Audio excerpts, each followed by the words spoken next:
Putting together a movie right now as the stunt put on and Mike Swanson, he's about to step off of the helicopter. From the earliest days when women first took to the skies in combat roles, U.S. Air Force female fighter jet pilots have shattered ceilings and flown with unwavering precision. One standout figure is retired Major General Dawn M.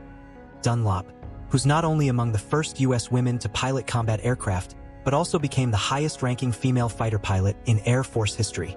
Over her distinguished career, Dunlop logged more than 3,500 flight hours across a range of platforms including the F-22, F-15C, F-15E, F-16, T-38, and NE-3A. In 1993, following her graduation in the top tier from pilot training, she emerged as one of the first 7 women selected for combat aircraft, breaking ground in Europe with the 492nd Fighter Squadron at RAF Lakenheath. Her record includes combat missions in northern Iraq during Operation Provide Comfort and graduating as the top pilot from the U.S. Air Force Test Pilot School before leading F-22 operations at Edwards AFB. Another invaluable pioneer is Ashley Rolfe, an F-15 Eagle pilot whose personal journey embodies the Air Force's evolving face. A graduate of the U.S. Air Force Academy in 2007, Rolfe became the first female fighter pilot in the Massachusetts ANG's 104th Fighter Wing and only woman in her 67th Fighter Squadron at Kadena AB. Her deployments included service in Afghanistan, and she flew the T-38 as an aggressor pilot in Raptor training. With years in active duty and the ANG, she continues to mentor the next generation of pilots. Lieutenant Colonel Shauna Rochelle Kimbrell further redefined the narrative, becoming the first female African-American fighter pilot in the USAF. Commissioned via the Air Force Academy in 1998, she earned her wings in 1999, then transitioned to F-16S and flew combat missions in Operation Northern Watch, becoming the first African-American woman to employ ordnance in the field. She currently instructs MQ-9 Reapers and advises liaison officers at Nellis AFB, embodying both excellence in the cockpit and dedication as a mentor. One pilot whose trailblazing achievements helped shift military culture is Colonel Nicole Malachowski. In 2005, she became the first woman to fly with the elite Thunderbirds demonstration team, a historic milestone in Air Force aviation. Malachowski served for 21 years, commanding a fighter squadron and flying F-15ES in combat. In recent months, she was at the center of a controversy when the Air Force temporarily removed content celebrating her accomplishments in a broader purge of DEI-related content, only to restore it after public pushback, underscoring her ongoing symbolic importance. Following in her footsteps, Major Michelle Mace Curran became the 5th woman ever, and for a time the only woman, pilot in the Thunderbirds. A 2009 AFROC commissionee, Curran trained on F-16S in Mississippi and Arizona before joining instructor squadrons in Japan and Texas. Selected in 2019, she served as opposing solo and then lead solo through 2021, logging more than 1,500 hours and flying over Afghanistan in support missions. Her career underscores the increasing presence of women in elite aerobatic units and showcases evolving acceptance at the highest levels of public display. In the operational fighter community, Colonel Jamie Trix Jameson stands out as the first operational female F-22 Raptor pilot. A 2000 Air Force Academy graduate with a master's from Harvard, she flew the F-15C in Alaska and transitioned to F-22S in 2008, conducting operational and potentially combat missions. A mother of 3, Jameson became a poster pilot demonstrating how women balance demanding careers with family life. These pioneers aren't the only ones blazing this trail. Major Rebecca Ohm became the first female F-16 pilot in Ohio and in her wing, commanding a maintenance squadron and earning accolades for missions across the Middle East during Northern and Southern Watch operations. These women, among others, exemplify extraordinary dedication and skill. Technical advances in gear have paralleled their rise. 5 female pilots tested modified ATAGs and Taiji suits to ensure proper fit and performance during high-G maneuvers. These upgraded suits now include adjustable waist and thigh panels and darts, developed in response to shorter torsos and different body types, and were tested during sorties in F-160S. Captain Brittany Trimble highlighted improved comfort during G maneuvers, noting that such upgrades enhanced lethality by preventing distractions mid-flight AF.mil. This is emblematic of broader Air Force efforts to improve gear specifically for women pilots, from body armor to flight gloves, removing obstacles between capability and comfort, and affirming that performance relies just as much on fit as it does on skill. Major General Dawn Dunlop's experiences are particularly notable when viewed with historical context. Entering undergraduate training in 1988, she was part of a generation that entered combat aviation just as barriers were falling.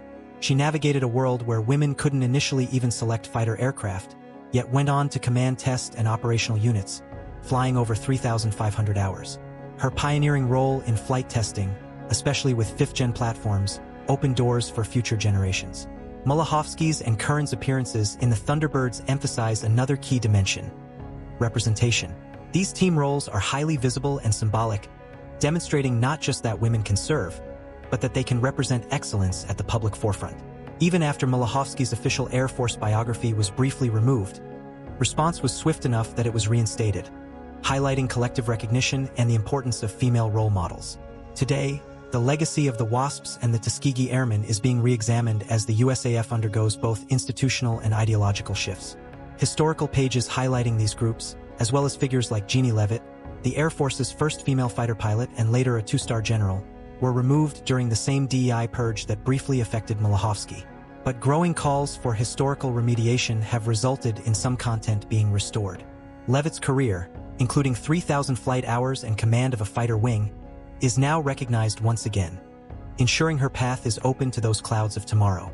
Modern female fighter jet pilots are continuing what these trailblazers began.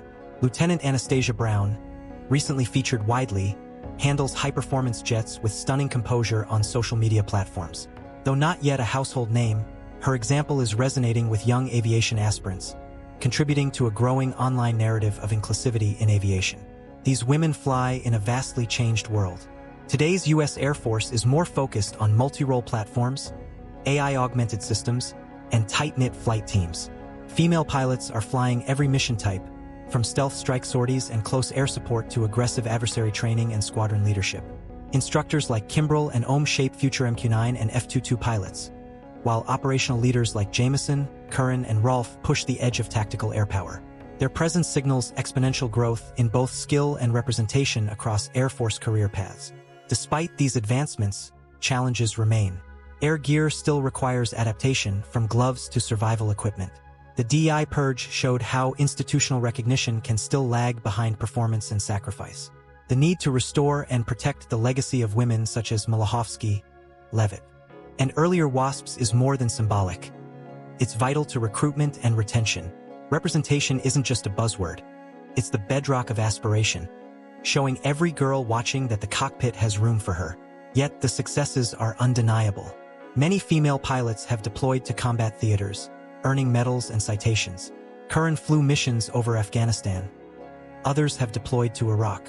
Their combat readiness is unquestioned.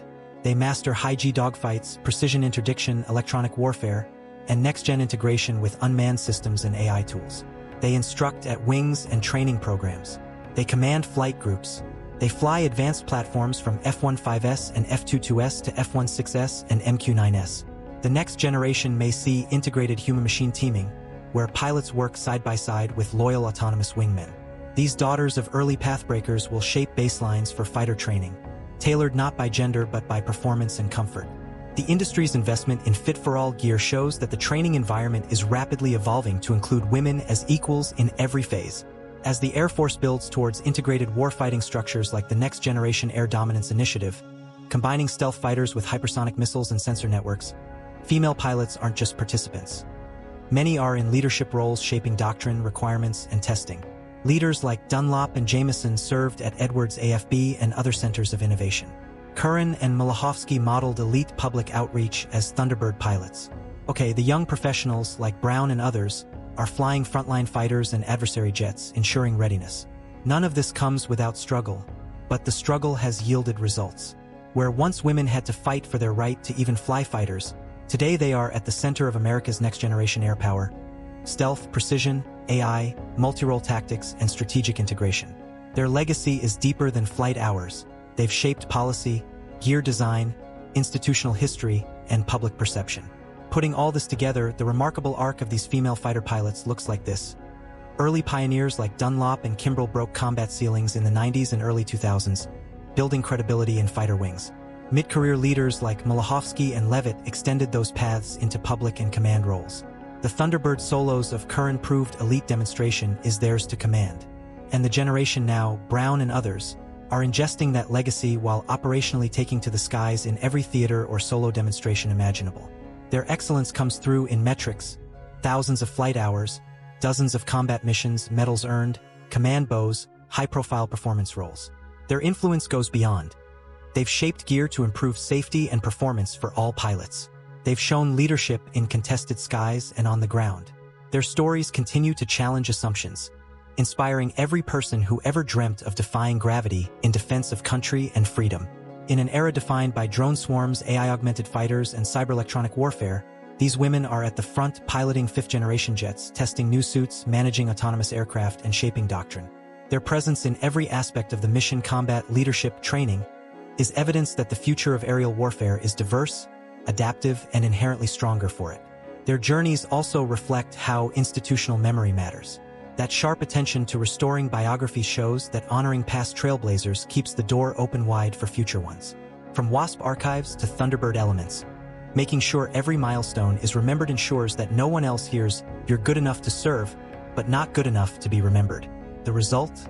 A force that's not just stronger because it lets anyone fly, but because it ensures every capable individual belongs. From the first ripples of female fighter pilots to today's networked air fleet, women have transformed the face of Air Force aviation, flying faster, higher, smarter, and in more varied roles than ever before. In the skies of tomorrow, where stealth, AI, hypersonics, cyber, and autonomy converge, women will not just ride along, they will lead. Whether in command posts, cockpit canopies, test benches, or public aerobatic displays, their contributions will define what it means to dominate air power in the 21st century. Thanks to their courage, precision, and unyielding dedication, the U.S. Air Force is not just ready for the future of air warfare, it embodies it. If you'd like to dive deeper into any of these pilots' missions, or the evolving gear and doctrine behind modern female aviators, I'd be happy to explore further. So, that's it for today's video. If you enjoyed, don't forget to hit that like button and subscribe for more. Let us know your thoughts in the comments below, and we'll see you in the next one.